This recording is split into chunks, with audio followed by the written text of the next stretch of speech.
means blubber, and Sivukok is the name for the ancient village of Gamble, Alaska. Now, our male walrus is right there in front of Tony, and the females are over there to your left. You also might know our male walrus by another name. He does go by the name of Jacko the walrus. He played in the movie 50 First Dates, where he starred alongside Adam Sandler and Drew Barrymore. Now, if you haven't seen that movie, it is in fact a male walrus right in front of Tony that stars alongside these two actors, but our females also made a brief appearance in the movie as well. Now, as you can tell, our male is significantly larger than the females. He weighs about 2,200 pounds, and males can reach weights of about 4,000 pounds, whereas their females weigh about 1,600 pounds each, and they can reach weights of about 2,300 pounds.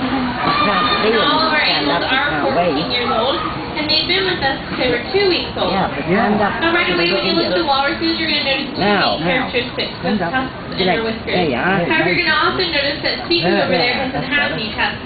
That's not because she is female. Both male and female walruses will develop tusks after about a year of age. However, Siku had a recurring tusk infection when she was younger, so our vet staff went ahead and removed those tusks for her to prevent further infection. Now, as our male walrus makes his way out onto the ice floe, I'm going to quiet down so he can hear Tony just a little bit better.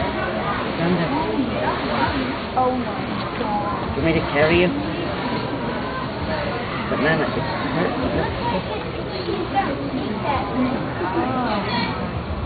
Gosh, he's big, isn't he? What is he?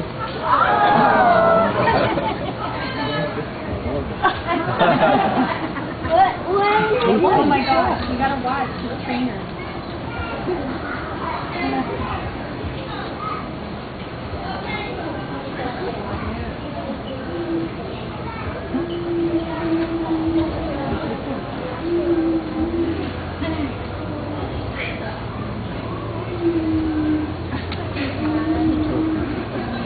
Talking.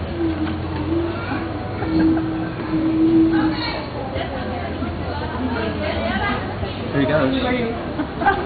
Oh. There he goes. Now, we do get a lot of questions about those tusks. They actually serve the animal several different purposes. One is it helps them in social and dominance displays. Now, typically with the animals, the longest tusk is the most dominant. The second way that they use their tusks is to help haul themselves out onto land or ice floes. Now that the ice floes in the wild have a nice ledge like you saw Sivukok use, they can be as high out of the water as the outer edges. It's really hard for them to get those big bodies up and onto something like that, so they can use their tusks as anchors, jab them into the ice, and help haul themselves up. Now the last way that they use their tusks is to help create or maintain breathing holes in the pack ice. These guys are mammals, therefore they do need air to survive. So when they're swimming underneath the ice, they're swimming around and searching for food, they do have to have a way to get air. So what they can do is swim upside down, stick those tusks up through the ice to create or enlarge a hole for them to breathe from.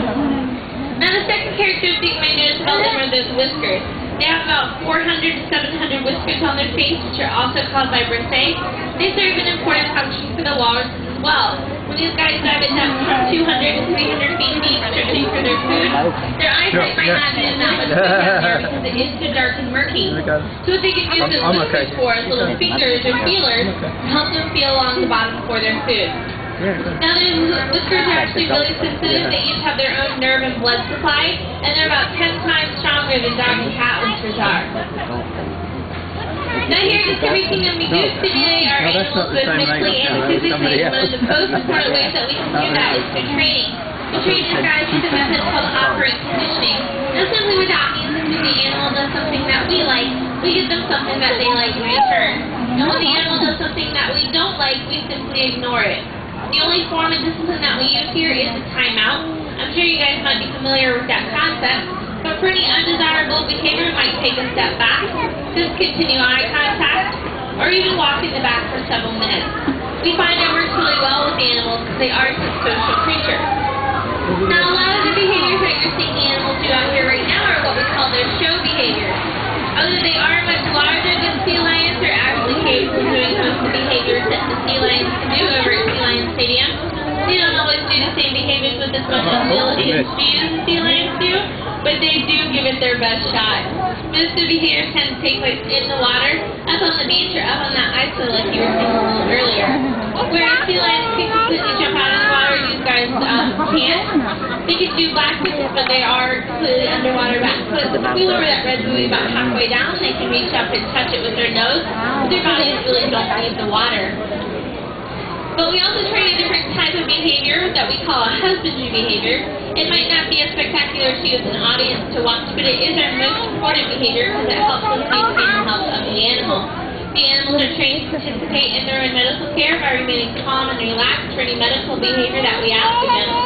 In this way, it reduces the stress on the animal. You guys can see right now, Sivukok is doing his breathe on command. You see Tony's hair moving a little bit, so you know that he is doing that heavy breath in and out. That actually allows our vet staff to listen to their lungs, and that's one of his husbandry behaviors. The husbandry behaviors are really important because it reduces the stress on the animal, so we don't have to catch them up or restrain them every time there's a medical procedure that needs to be done. It is nearly impossible to restrain an animal of this size anyway, but it also reduces the risk that we as trainers take, as well as our vet staff take when the animal is trained to participate in those behaviors. Now, another example of a husbandry behavior is just having them simply open their mouths up wide for us to check inside. In addition to those canine tusks, these guys also have upper and lower premolar teeth in their mouth. And Siku over there, one of our females, gets pockets in between those premolar teeth that little pieces of her fish can get stuck in and cause infection. So what we do is we use a portable water pick on her and flush those pieces out of those teeth. Now, before Tony walked away, she gave one last signal to Sivukok. She crossed her arms in front of her chest, which is what Robert will do when he's done in a few minutes.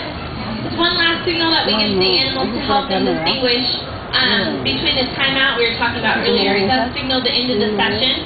They're free to go and do whatever they want to do. It kind of acts like a recess bell. It communicates to them that we're not going to be asking any more behaviors, and there's no more opportunity for them to earn that fish reward. Now we give them the signal to help, like I said, distinguish between that timeout I was talking about earlier. We don't want the animals to think that the last behavior that they did was wrong and we're wrongfully giving them a timeout for that. So we just give them that all the signals to let them know the session is in fact over. So on behalf of our Walruses and our training staff here at Walruses Fans, I'd like to thank you for coming out and watching our demonstration today, and I hope you enjoy the rest of your visit here at Discovery Kingdom. So long, everybody.